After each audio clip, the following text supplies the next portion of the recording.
Hi, Freedom House family. We're going to be celebrating Easter on Sunday. So we've got a reading plan for you to read and just kind of reflect on Jesus in that last week of his life.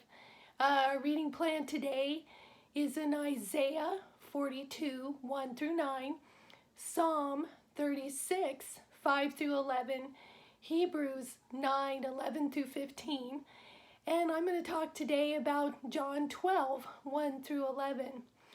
So it's about a week before Jesus is going to die on the cross. And where do we find Jesus? Jesus is at a party. It is quite a party because they're celebrating Lazarus being raised from the dead.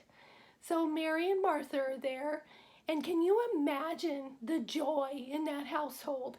Mary and Martha thought that they were going to lose their brother, and instead, Jesus has risen him from the dead. It must be an incredible party. And then Mary comes and she kneels before Jesus, and she begins to anoint him with an expensive perfume called nard. This perfume was from India, and it was worth a year's wages.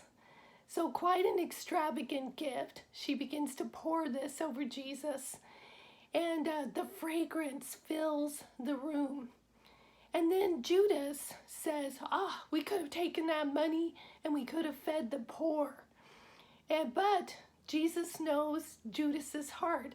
We find out something about Judas, that we find out that he's been stealing money from the disciples, from their little money bag that they use to buy things.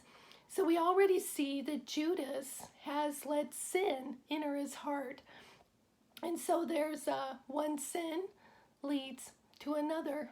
And there's coming a day when Judas, in less than a week, will betray Jesus and receive 30 silver coins for it.